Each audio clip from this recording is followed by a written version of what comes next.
right. Good morning, everybody. Today is Tuesday, May 19th, 2015. And this is Before the First Cup with Jules here on UCY.tv.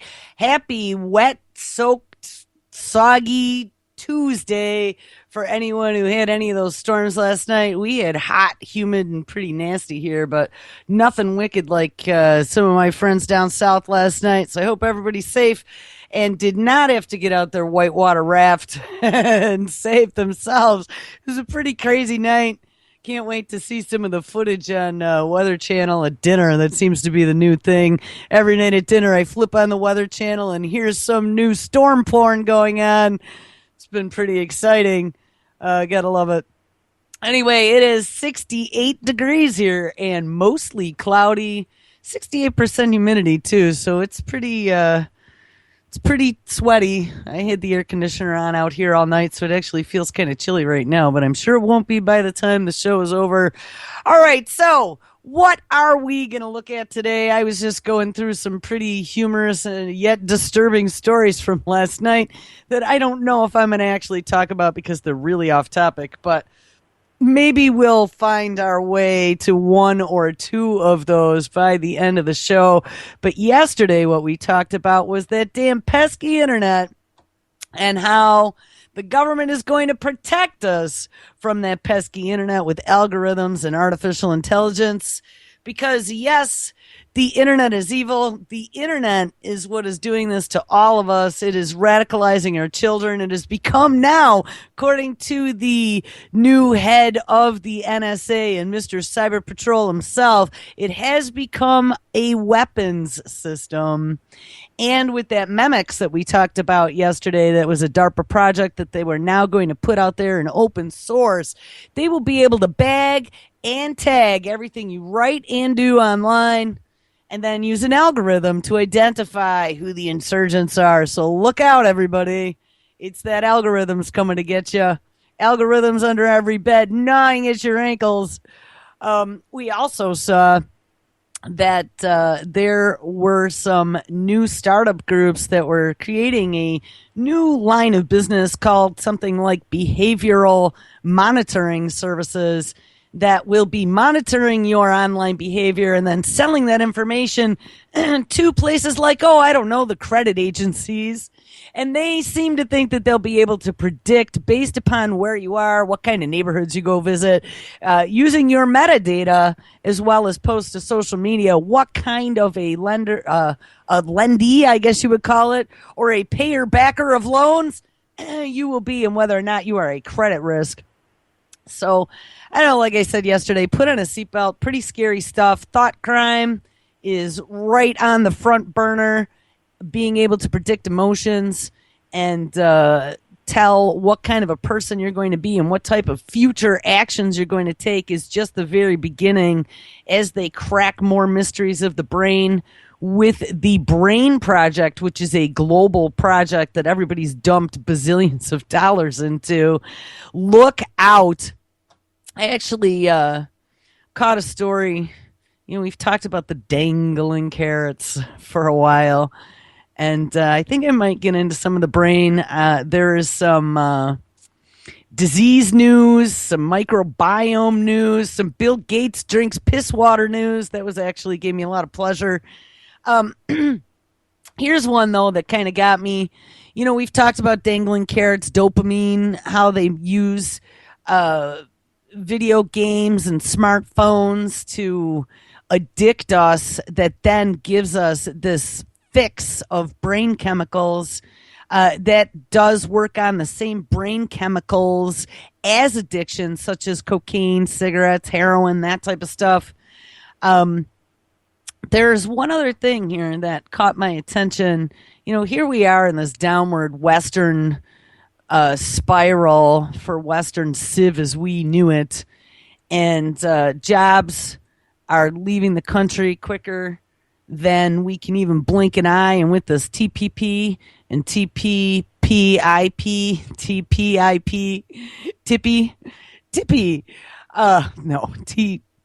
I think it is, and TPP, Trans-Pacific Partnership and whatever. I don't know. The other one's for like Europe and countries that way, and then one's for the South Pacific Rim. Is there voting here to allow fast track so there's no negotiation whatsoever on these trade bills that, oh, by the way, nobody got to read. You have to wonder if it isn't going to be another big sucking sound like we had with the NAFTA trade agreement that happened 20 some odd years ago that sucked half of our manufacturing out of this country. But as this is all going on, there's one part of the economy that's doing great. And they sold this to us. Hold on. I need to call myself. That was the one thing I didn't get to do. So hold on one second. Hold the phone. Literally. Hold the phone. We got to find Jay. There we go. Jay. Ed. Now I just got to answer. Come on. Ring. There we go.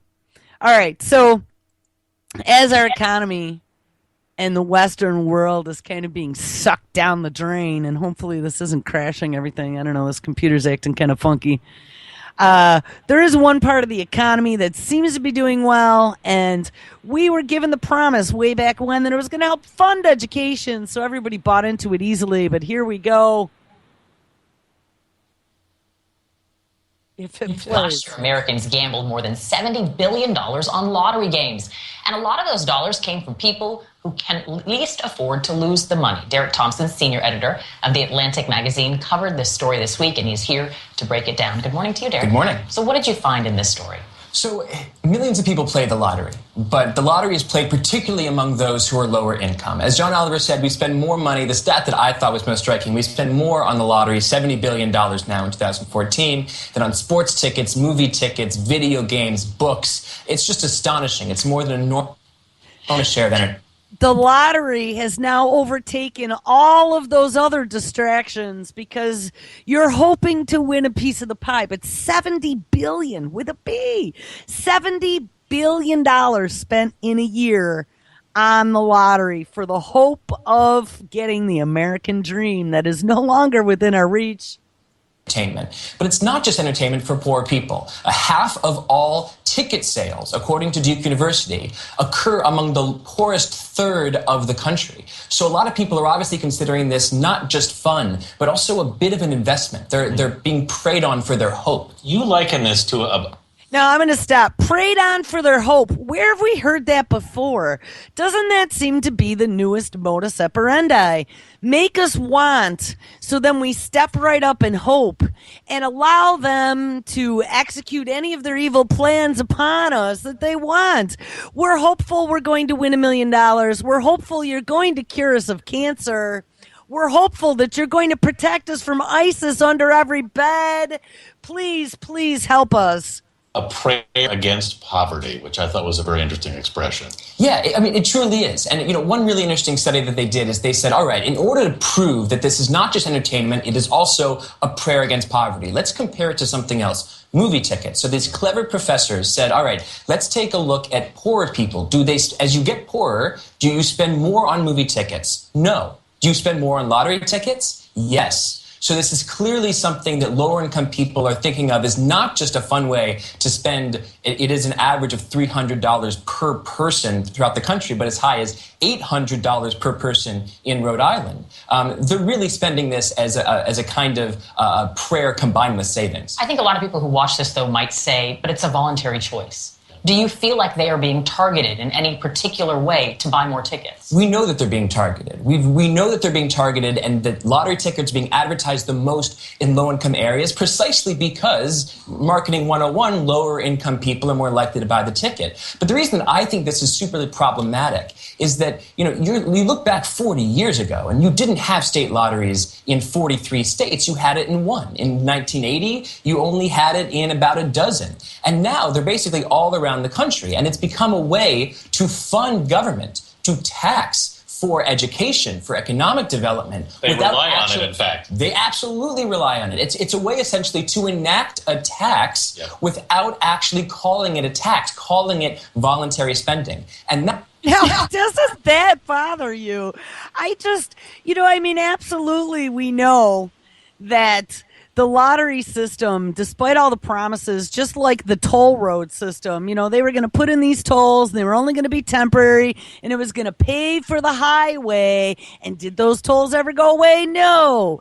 Did a large organization grow up around those tolls that you collect on a daily basis, day in, day out, year in, year out? Yes.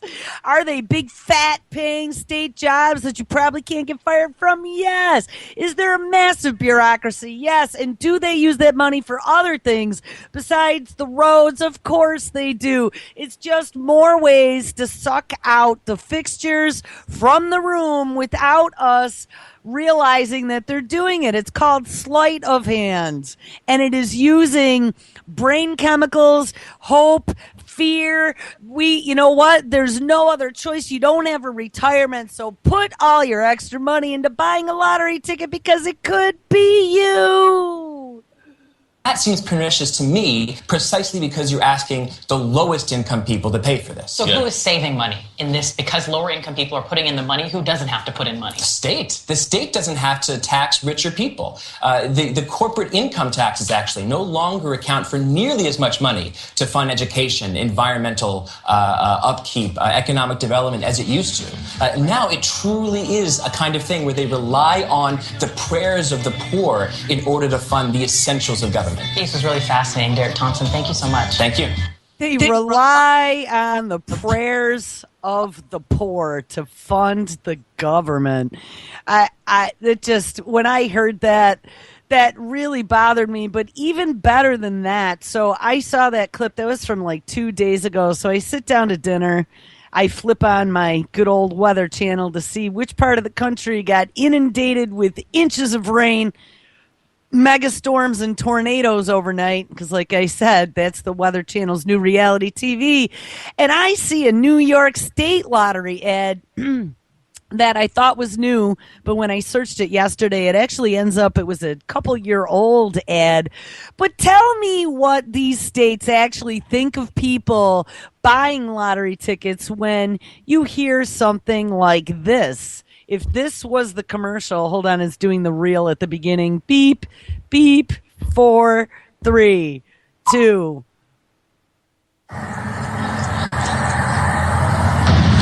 And now, when you see the scene, it is a post-apocalyptic New York City. No people anywhere, garbage blowing around. Crows. And masses of zombies walking down the street. Okay, just keep going. Stick together, guys. The New York Mega Millions jackpot is now millions of dollars. That's millions and millions of dollars.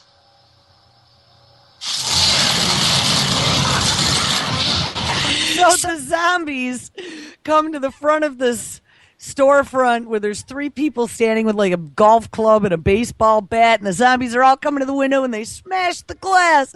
And as soon as they smash the glass, the TV turns on and there's that New York State lottery guy saying that the lottery is worth millions of dollars. And at that very moment, all the zombies turn around and run and head toward the newspaper stand by the subway.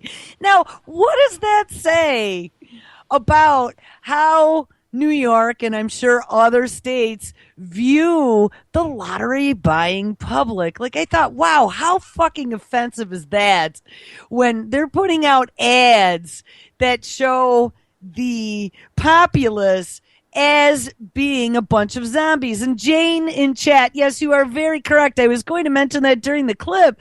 So here they go building these casinos now in these lower income areas. First casino I had ever been to was Atlantic City. My sister took me there on the overnight fast bus that the guy was doing like 110 in the dark, zipping in and out of traffic. I thought we were going to die, to go gamble overnight for 8 hours and then head back home. And Atlantic City is another one of those places that, you know, when you're at the casino, it's fun, but you don't want to go anywhere outside of the casino. They did the same thing here in Niagara Falls. You know, Niagara Falls on the U.S. side is pretty desolate.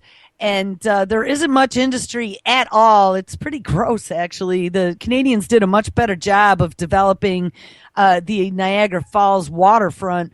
But the one thing they did put, and they let the Native Americans have it because there was a reservation up there, they put a big casino. Now, I'm sure that casino does great, but I'm sure that the people that come into that casino aren't spending their dollars in any way, shape, or form in the neighborhoods outside of that casino because there really isn't too much there. It's a very poor area.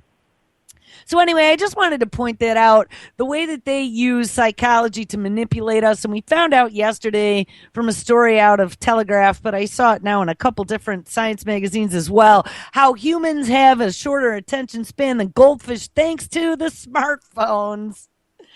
All right, so where do we go to now?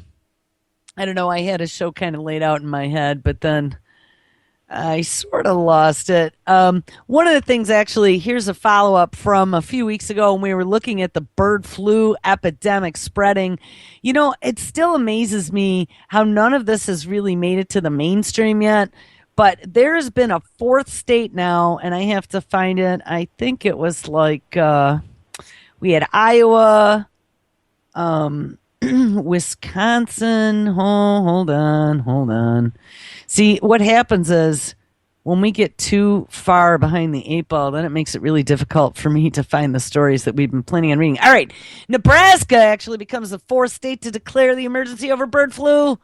Nebraska Governor Pete Ricketts declared a state of emergency on Thursday. So this was 15th. This was last week, 4 days ago.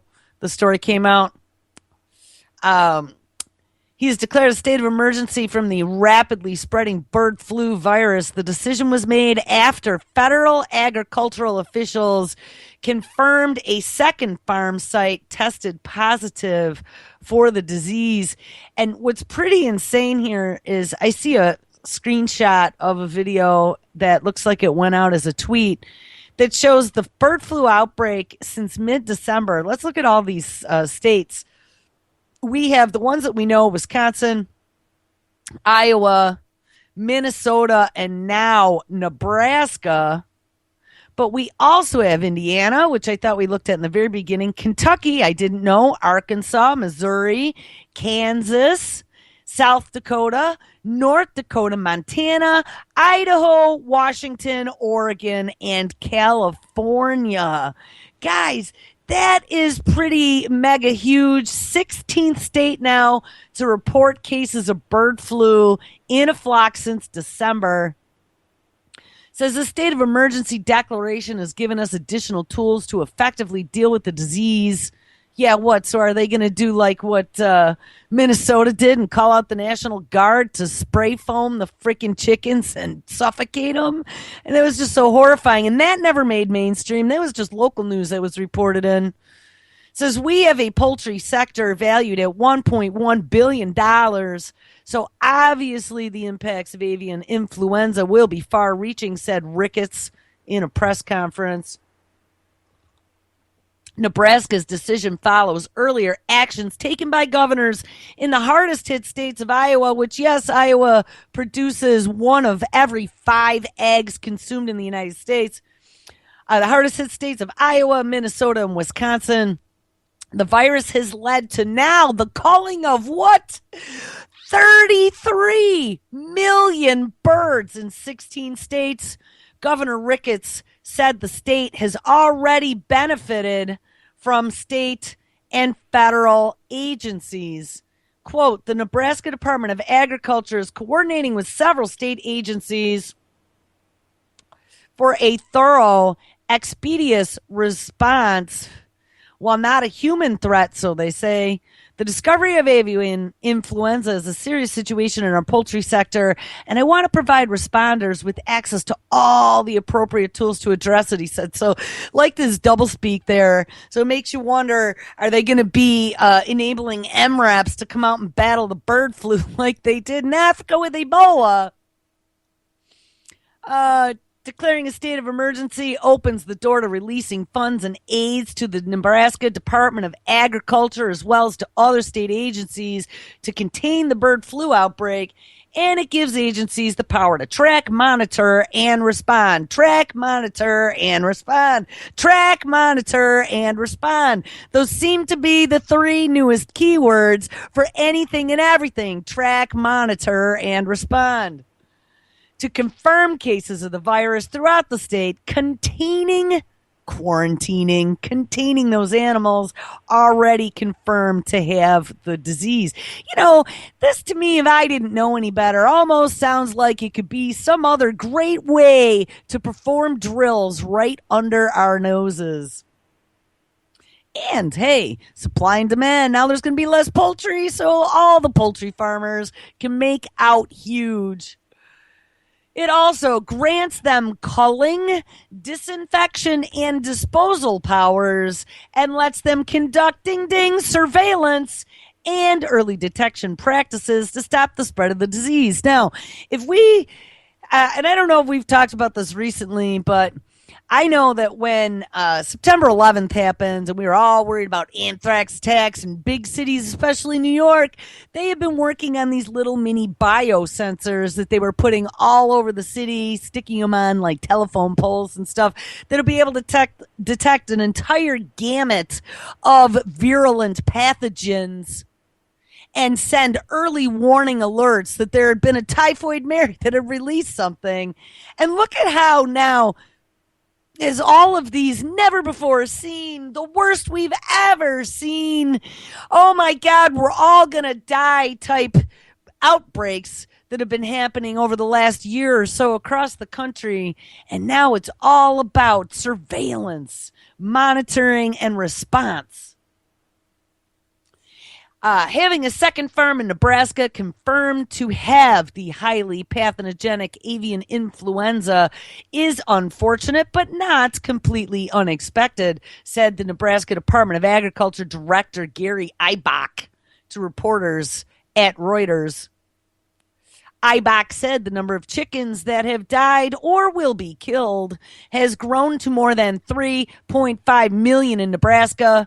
Both Nebraskan farms are under quarantine. Duh, duh, duh. See, they got to get us used to this stuff. Quarantine, illnesses, surveillance, monitoring, and appropriate responses, typically by military or paramilitary groups. Reuters reported that the U.S. poultry and egg industry have been struggling for months with the biggest outbreak on record. Until this week, the outbreak was concentrated in western states, and on Monday, the virus was detected in an Indiana backyard poultry flock. And here's another thing I was just thinking about. So as we took a look at protecting us from that pesky internet yesterday, because, before that, it was all about protecting us from those pesky anti-vaxxers. And before that, what was it? I mean, we can just keep going back and back. There's always a target that they're trying to make a point about and then get people to cry because we're being attacked by some new boogeyman, and the government is always the one that can step in and save us. So, in this pesky internet attack now, they can hack planes and they can, convert your child and get him to fly over to Syria. They can now be weapons control systems of the internet to be able to command an attack at some cartoon Charlie Hebdo event in Texas, which there was some really strange stuff about that. I don't know. I didn't talk about it, but we found a footage clip that actually showed at the very last 5 seconds of the clip, and I did a story about it, and it really didn't get any legs, but they actually showed while those cops were sweeping the grounds of Garland, Texas, that school or stadium or wherever the hell it was some big meeting place that they were having that event. They showed the cops actually sweeping during daylight while it was happening, the grounds. It was raw footage, no reporter narration. It was actually the very first video that Pigmine had gotten right as the event was unfolding. And at the very end of that clip, the very end, they showed one of the Garland police with a guy who looked just like, I mean, almost identical. And I mean, it wasn't super close up, but it was close enough. You could see the guy had the same hair, the same chin line, the same beard. They had actually had a guy in custody, hands handcuffed behind his back, bent over the back of the cruiser, and they were showing the cop going through his pockets. And then not, I don't know, an hour or two later, we had two dead quote-unquote terrorists. And as a matter of fact, the guy had on dark pants and a light shirt, the one that was being arrested. And lo and behold, in the helicopter shots you saw from later on in the evening of the two dead bodies laying supposedly on the ground in the road next to the car where they had the anti-bomb units going in and checking the car with the robot to see whether or not there was a car. One of those guys had a light shirt and dark pants on. Now, one other news outlet actually showed any of that footage. Actually, it was USA Today that had that clip. We saved it. I downloaded it too because it was highly suspicious.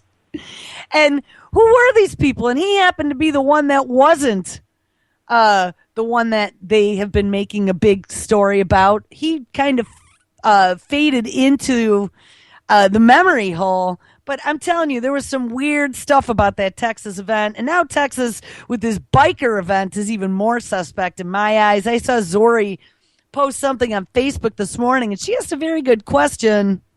Where was all the blood after all 9 people were killed, gunned down in that parking lot? And I didn't see one drop of blood either, Zori, so thank you. That's a very good question. I saw last night the original news report had said that 192 people have been arrested from that brawl. Now the numbers seems to be down to around 170. But Jack Blood posted a story either last night or this morning that had asked another very good question. Because now they're saying that these bikers are potentially domestic terrorists. Of course they are. Domestic terrorists, last bastions of freedom. You know, motorcycle riders, freewheeling, rock and roll, booze and guns. And Texas was the one that actually had a governor, regardless of how ridiculous some people think the whole Jade Helm question has been. You know, we talked to Brandon last Friday, and he was telling us about the South Carolina military drills that were going on in conjunction with the local police departments and sheriffs, and how they were doing door-to-door wellness checks. I mean, this is the same story over and over again. They are trying to groom us. They are trying to make us used to the fact that, hey, the military is here to help us. Now, I was watching, too, on the Weather Channel at dinner. They were showing another area in Texas because it's the Texas show now on a nightly basis for us to watch all the storms and then all the people who've been stranded with floods, hit with tornadoes, had all their belongings destroyed. And who comes to the rescue? The National Guard, military helicopters, MRAPs. I mean, it's just unbelievable. And they're showing them in this loving light as they're coming down in their Black Hawk helicopter yesterday. And I swear to God, they pointed out it was a Black Hawk, too, to come save people trapped in their trailer homes who were in high ground just outside the outskirts of Dallas from the floodwaters. Oh, and they're just praising how wonderful it is that we have military services to be able to protect us on the homeland. Now, I don't know, color me silly, but don't we have a Department of Homeland Security and a FEMA group that were supposed to be doing that we dump millions, if not billions of dollars into? Like, where are they? Why is it all of a sudden the military that's stepping up saving us from bird flu or Ebola or, I don't know, measles outbreaks, which that didn't happen, but it could have. All right, so anyway, I read that bird flu story, and there was one more story I wanted to talk about, getting into pathogens. And this made me actually think more about Texas, because remember the dog flu? Started in Chicago, and it spread through a couple other states. I don't remember where they were warning, but they were saying, be careful traveling, people. Be afraid traveling now that it's vacation and summer season, because this bird flu, or this dog flu, whoops, that seems to be a bird flu, but isn't a bird flu. We're not going to tell you it's a bird flu. Only in some articles will tell you it's a bird flu. But this dog flu, never before seen, most virulent, though it doesn't kill your dogs necessarily, but dogs can act as a disease vector, remember. They're setting you up for future. A veterinarian now believes, and this is from May 14th, epidemic dog flu is now in Texas. Ha! Austin. Canine influenza has been called a serious epidemic involving a viral strain of never before seen. Remember, I told you, ding, ding, ding. How amazing is it? I think I need to go spend some of the nation's $70 billion on the fucking lottery, because in 1 week's time, the never before seens that I run across are just astounding. I mean, what are the chances? Maybe I'll hit it big on the lotto and become one of the lotto zombifications. Canine influenza has been called a serious epidemic involving a viral strain of never before seen in the United States. And one veterinarian believes it may be in Central Texas. Like humans, dogs can get vaccinated. Oh, yes. Remember? They were lining the dogs all up. They were recommending that you take Fido. Fido, who they've now discovered when he blinks his cute little eyes at you, causes your body to produce oxytocin, which is the same chemical that your body produces when you blink at the beautiful eyes of your newborn infant. Yes, Fido gets your heartstrings pulled. And it's another attack against the anti-vaxxers, because look, now there's disease everywhere. And you anti-vaxxer people, you're the one responsible for spreading the measles to Johnny, so it ruined his Disneyland trip. You're the one responsible for getting Fido sick. You're the one responsible for getting Henny my hen sick, because you didn't get the new avian flu vaccine, which, by the way, they're working on. And they're not just working on it for poultry, but they were talking about making it a prophylaxis for humans as well. There were talks of that. And it's coming. They're developing it right now because, of course, there had to be a need. See, there wasn't a need before December of 2014, except in China. Like humans, dogs can get vaccinated for the most common versions of canine flu. But currently, there is no specific vaccine for this strain. But get them vaccinated anyway, like they said, just like they tell us. And experts do not know if the current one will even help protect dogs from getting sick. Homeopathic veterinarian Will Falconer diagnosed Sarah Stratman's 3-year-old Akita with canine influenza. Aw, little Akita. Those are really cute little doggies. They look like little stuffed animals. Stratman said Mika was sneezing, feverish, and had runny eyes and a severe cough. And I mean, here's the thing. This time of year, if you go out to weatherchannel.com, I know here and any other place that I pay attention to, we always all have one alert, and it happens to be high pollen alert, as every tree and flower is in full bloom. And any of you out there that have allergies know that sneezing, feverish, runny eyes, and cough all could be symptoms of inhaling irritations that you could be allergic to. But hey, plausible deniability, as long as all of these never-before-seen diseases have very similar symptoms, we can make it anything we want, right? We could decide it's anything we want. It's like when the swine flu outbreak happened, and they said that we had all these hundreds of thousands of cases, except we find out after the fact they'd stopped testing people like 2 months into the whole outbreak. So they didn't really even know if it had been that serious of an outbreak. But hey, they were running out of vaccines, they said, and they opened the doors with a state of emergency to the vaccine from Europe that had what? Oh, squalene in it. first time ever that it was being allowed to be used in the name of an emergency on U.S. soil. So that worked. Anyway, Stratman said she had never heard of canine influenza, but the symptoms matched exactly. Remember, too, when we were looking at the pneumonic plague that had hit the prairie dogs, and then they had found it in, I don't remember what the animal was. It was some animal that they found just recently, I believe in Colorado, that then had pneumonic plague. And they were going through all the different symptoms. And, it hadn't been seen in this continent for 50 some odd years. And the symptoms were all very similar, again, to this bird dog flu that they say is rampant throughout our dog population. Oh, and look at that. They even used the word rampant. Oh, here we go. We got to read this. I clicked on an ad and it took me away. Come on back, doggy. Influenza H3N2 is typically found in dogs in Asia. And actually, I had read there were 2 strains of bird flu they'd been finding in dogs. There was H3N2, and I thought there was like an N5 as well.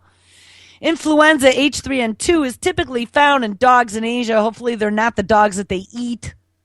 It is now running, ding, ding, ding, rampant through the Midwest. An estimated 1,300 dogs in Chicago are sick. Some kennels and shelters are temporarily shut down, and many owners are keeping their animals away from dog parks. The virus is highly contagious and in some cases fatal. And remember one of the stories that we read about Chicago? Dog kennel owners were starting to turn away customers unless, what? Yes, you had your doggy vaccinated. Well, how interesting is it that California has their mandatory vaccination bill? And I still don't know if they passed that or not. But then we talked about last week the federal bill that's sitting in front of the House called the 2015 Vaccinate All Children Act. I mean, don't think that there is not an agenda here. Doggies and children will pull at your heartstrings. And maybe even chickens for the farmers. For the farmers who love their chickens. Everybody needs to get vaccinated for the safety of the herd. That is the point they're trying to hammer home. And I mean, I've seen some other stories we really got to dig into. I've seen this like spinning now the official narrative, how they've discovered that getting the measles vaccine, now there's a study that we should trust, right? Out of all these FDA studies that are proven to be fraudulent, but we should trust this one. There was a study that just came out that if you get the measles vaccine, the data shows that it protects you against all these other diseases in the future. So you should get it anyway, because for public health standpoint and for the cost of healthcare in the future when you get old and feeble, getting that measles vaccination is going to make you healthier. Bullshit! I say bullshit. Regardless of what any of these people say. And actually, I got a clip here we're going to listen to when we're done talking about doggy flu, because that reminds me, talking about scientists giving their data, working 20 years on something. I don't watch the show The Doctors. One of my friends does, actually. She tells me about it all the time. And I don't know. That makes me think about, The View or Dr. Oz. My mom watches Dr. Oz. And I just kind of roll my eyes at things like that. Mainstream medicine on morning, coffee clutch TV. But I do have to say, when Dr. Oz came out against vaccinations, and then they tried to assassinate him and his character and his career, that was pretty damn interesting. Well, I caught this clip through my feed yesterday when I was actually looking at something else, and they gave me some suggestions of what else to look at. And it caught my attention that the doctors on that show had come out against Monsanto and glyphosate. And they had a scientist from Monsanto on as a guest. And then They had one of the scientists from the Institute of Responsible Technology that I've been following here for the last few months. That really, man, these guys are like knocking it out of the ballpark with some of the great stuff that they've been putting out there as just like a touche to the establishment. And he just eviscerates this scientist from Monsanto. So with the March Against Monsanto coming up here on the 23rd, by the way, which is this coming Saturday, it's definitely something to pay attention to. All right. My doggy flu story just got lost. Hold on. I did it again. It's like they have these perfectly positioned ads, so when you're not paying attention, you accidentally click on them. All right, anyway, let's finish our doggy flu story. You can get dogs in close confinement together, and it spreads from one to the next, Falconer said. The tricky part about it is that dogs can be infected with it even before they show symptoms, and they can spread it to the next dog. Well, isn't that the way like most viruses work too? I mean, once you get sick and you show symptoms, you've probably been walking around being the mothership for at least 3 or 4 days, sometimes up to a week or two. It says to combat canine flu, some vets are giving sick dogs antibiotics, which, what? Only ancillary infections are helped by antibiotics. A virus will not be. Some vets are giving sick dogs antibiotics or cough suppressants. I didn't know we had cough suppressants for dogs either. But Falconer said homeopathic medicine shortened the length and the severity of Mika's case. Homeopathic remedies are available at health food stores. They don't tell you what they're using, though. If you suspect that your dog may have doggy flu, let your vet know the symptoms before you go in so the staff can take special precautions and keep the virus from spreading. So anyway, I just thought it was interesting to look at our stories of the past, bird flu and dog flu, to see how they're still keeping those stories alive, spreading them a little bit more, and keeping you scared using buzzwords. I mean, it's just amazing. And make sure you don't suffer from web-induced medical stress. I want to go to that website, too, that myhealthfinder.gov. Maybe we'll do that at the end of the show. All right, so now, I would really like to get up to that doctor's story, especially as hip pieces are coming out now, especially this week with the global March Against Monsanto kicking off for, I believe this is the 3rd year. Mr. Nick Barnaby, our very own Mr. Nick Barnaby of antimedia.org, was one of the founders, one of the very beginning founders of the Global March Against Monsanto, by the way. That is his website, march-against-monsanto.com.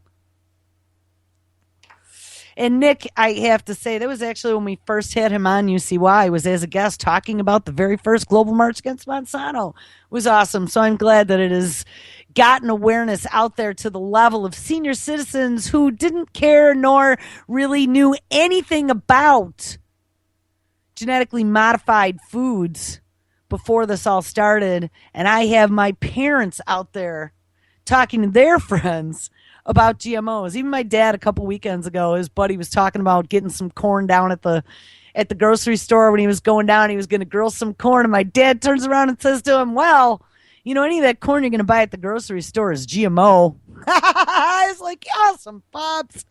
That was awesome. All right, anyway, so like I said, this next clip here, I don't typically watch the show, the Daytime Coffee Klatch, The Doctors. But it was put out by the Institute for Responsible Technology, and it was because one of the guests was one of their doctors. And actually, I believe this, and I don't remember the doctor's name. We'll get it when he's interviewed. But he, I think, was actually one of the ones that interviewed Dr. Huber that we played, talking about the bees and the bees being affected by glyphosate as well. So anyway, let's hear this clip and just hear how this scientist from Monsanto defends and says she'd feed her children glyphosate without ever worrying about them getting cancer, and all these different organizations that are finding, and countries, mind you, that are finding a cancer and an illness connection are doing it wrong. They're injecting the glyphosate. And what I love is the doctor that debates her even comes out and talks about the damage to the cytochrome P450 enzyme that we've talked about time and time again on this show, and how that is the root to all Western disease. I mean, this was an amazing debate. So, all right, let's play this. Oh, Jeffrey Smith, that's the doctor's name from the Institute for Responsible Technology. So here we go. We've spent the year showing you how to remove toxins from your home, but can we be sure the air we breathe or the food we eat is safe? The most popular weed killer in the world may cause cancer. That is the determination by the International Agency for Research on Cancer. Studies of the chemical glyphosate, the active ingredient in the Monsanto product Roundup, have shown that it causes damage to chromosomes and DNA in human cells and also increases the risk of cancerous tumors in mammals. After review of the studies, they officially classified glyphosate as probably carcinogenic to humans. And so Now, what's huge about this is that the doctors, the show, is like highly mainstream. And they kicked this segment off with this, little montage saying that international scientists think that it's probably carcinogenic. And the four doctors that are on this board that actually are the hosts of this show, I mean, they are beating this into the ground with, why would I feed my kids this? I mean, this is just so awesome. I really think we're going to kick Monsanto in the teeth. And this makes me freaking happier than you guys know. obviously, anyone who read this headline, it raises eyebrows. And we did invite Dr. Donna Farmer, a toxicologist with the Product Safety Center at Monsanto Company, to join us and talk about your perspective, because anytime you hear the word cancer associated with food, rightly so, it raises concerns. Yeah, absolutely. I can understand why there are concerns. And thank you for having me here today. Because like with you guys, I've seen those headlines and I know people have a lot of questions. I can tell by your audience how they felt about it. And I'm here as a scientist, and I'm also a mom. And I'm here to answer some questions as well as address some of the confusion with the IARC report. Because when you look at what they came to in conclusion compared to regulatory agencies, third-party experts, and authoritative scientific bodies around the world, for all the 40 years this product has been in use, this is a completely different departure. And so even recently in January, the German regulatory authorities, on the behalf of the European Union, completed a multi-year, very comprehensive review of glyphosate, and they concluded there was no carcinogenic risk to humans and that it didn't cause damage to DNA. So you're a scientist, basically. Mm-hmm. So you're studying this, and you feel 100% comfortable. You even said you have kids, so you're a family person. Yes. You would feel very comfortable knowing that pretty much every day of your children's life they're being exposed to this. Yes. I'm a scientist at Monsanto for 20 years, mm-hmm. and this has been the molecule that I've studied all of those years, and I'm absolutely confident of the data behind it. And again, you're probably all saying, yeah, well, she's with Monsanto. But again, don't take my word for it, because the regulatory agencies around the world for the past 40 years, looking at very comprehensive reviews, have come to that conclusion. That's why it was so strikingly different than IARC did. We do have someone from sort of the alternative perspective. But the one thing I did want to ask is that it's not like IARC, the International Agency for Research on Cancer, is some biased organization. And just to be fair, they're basically saying that glyphosate probably could cause cancer in humans, but not that it probably does. So even acknowledging that, to me, obviously anytime you have an international agency and it's made up of so-called experts and they don't have any quote-unquote skin in the game, that raises alarms to me, as not just as a doctor, but as a consumer, because it's not like they have some agenda. The Dutch parliament voted to ban it basically throughout the whole country. Well, what I'm wondering is, in our country, What's different about the data in the Dutch parliament? But it is. But I'm telling you, it's very controversial because it's country to country. Because you know there are countries like Germany saying, okay, well it's safe, and then other countries saying, well it's not safe. To me, there's so much confusion. 90% of our crops are being sprayed with Roundup. I really want to know.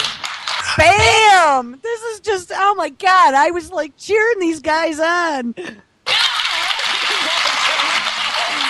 And so, really quickly before I bring in our next guest, I guess the question from an objective perspective is why does IARC give this or make this conclusion at all? Well, IARC if there's absolutely no IARC risk. is not the WHO. IARC is a program under the WHO, and there are 3 other programs under the WHO that have concluded glyphosate is not carcinogenic or genotoxic. IARC, and yes, we trust the World Health Organization, has a very different process. They've been around 40 years, and I think it'd be interesting to all your consumers to know that IARC does classifications of all other kinds of substances like pickled vegetables, aloe vera extract, coffee, your cell phone use, and now glyphosate. And they even classify things as professions such as barbers and frying cooks. And so they just have a very different way they look at it. So I'll give you an example of one of the studies. They actually injected the Roundup formulation into the abdomen of the animals, and they did have an effect. But that's not a relevant route of exposure for somebody who's going to be spraying that herbicide. So that's what we look at, and the regulatory agencies look at, and like the other bodies in the World Health Organization. IARC only looks and says, oh, if I inject it, there's a hazard.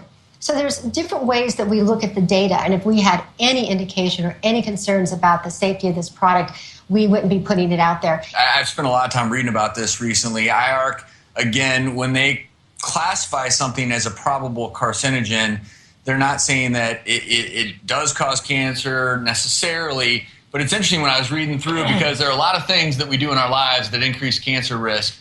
Our goal right now is to figure out cost, benefit, the truth. We also have joining us the founder of the Institute for Responsible Technology and author of Seeds of Deception, Jeffrey Smith.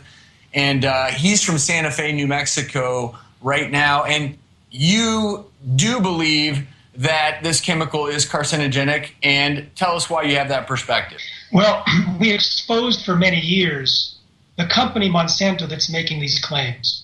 On 2 different continents, they were convicted of lying about the toxicity or the ability to degrade in the soil of glyphosate, convicted by a New York court and a French court. Many scientists who reviewed their research have declared it tobacco science, catching them red-handed, specifically designing their studies to avoid finding problems. They've also been convicted of quietly poisoning the people of Anniston, Alabama with their PCB factory, knowing that the people were getting hurt, and they were fined $700 million. Let me speak also about the nature of glyphosate. Glyphosate was originally created to clean industrial boilers and pipes because it grabbed metals and minerals and pulled them out. When it was spilled on the ground, they showed that it killed plants. Monsanto came along and patented it as an herbicide. It was released this week that the levels of Roundup that's considered safe in drinking water causes endocrine disruption in human cells as well as toxicity. Also this week, another published study showed that it invoked antibiotic resistance in pathogenic bacteria. It also blocks the ability of the gut bacteria to produce aromatic amino acids, and as you know, that can produce serotonin and melatonin and dopamine, absolutely essential. It can also block the production of what's called CYP enzymes, and they're used in the liver to detox. So if they're not functioning correctly, all of the other toxins in the environment can be more dangerous. Jeffrey, bam! This guy kicks ass! That list sounds horrific, and I would opt for exactly none of those things, obviously. But I want to run something by you that I read when I researched this, that it's estimated that it would take almost 10 years and over $250 million to develop as an industry a new active ingredient for a safe or even just a new effective pesticide. So my question to you is, what is the solution? Because we need to eat, and I would rather not spend $100 for a bunch of bananas because there's only going to be 10 bunches of them on the planet if we don't have a way to grow them effectively. So what would be the safer answer? The biotech industry and the chemical industry want you to compare one chemical to another. But if you look at organic agriculture grown without these agrochemicals, it turns out they have at least the same level of yield as the conventional agriculture. And in developing countries, it can increase yield by 100%. And these are very, very major studies. We don't need these chemicals. Prior to World War II, we didn't use them. Jeffrey, really quickly, just because I want to give the floor back to Donna, the things that Jeffrey said are scary. You know, that's his perspective as an author. As a scientist, that is my job, to look at all those allegations that he brings up all the time. And we look at those every single day. And the regulatory agencies look at those as well. And when we look at glyphosate and we look at how it's used, regulatory authorities have all approved that all labeled uses of glyphosate are safe for humans. And so, yeah, it's safe for humans, as we find out. Taylor and what was the other dude? The FDA and the USDA have both been compromised by big agrochemical. So we've talked often on the show about how in an ideal world, we would all buy organic and eat organic foods, but we have a lot of people who rely on a very, I come from a family of farmers, and they use herbicides, and they have to stay afloat. I mean, there are so many chemicals in the world now that we have to be aware of, and you always have to balance the benefit versus the harm. And, at the end of the day, if everyone had their own garden and could plant things organically, that would be the ideal world, right? And my hope, and I'll be quite frank, is my hope is that there are more studies done. There are more studies to figure out, obviously, Donna, you feel very strongly,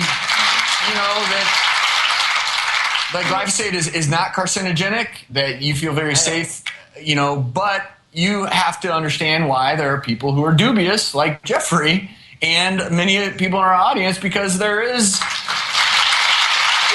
sense to the casual observer that there is evidence to support that. Yeah, definitely. You know what? I agree. And I understand why everybody is concerned, and there's a lot of confusion. There's a lot of misinformation on the internet. But I will tell you, and I mean this very honestly, I am extremely highly confident in this product as a mom, and then I can back it up as a scientist. And there's just so much misinformation on the internet. She said it. All right, guys, if you can believe it, we have about 15 seconds left. I just was so excited over that. That was on mainstream TV, Coffee Clutch, The View Morning Doctor Show. All right, make sure everyone sticks around. It's Tuesday. Mr. Kevin Blanche is up live next. Then we have Nuclear Hot Seat with Libby Haleve. I don't know, 6 p.m. live, Chuck Ocelli Against the Wall with JJ Inc. at 8. 9 is primer time. At 10 p.m., new slot next week for Geoengineering Watch with Dave.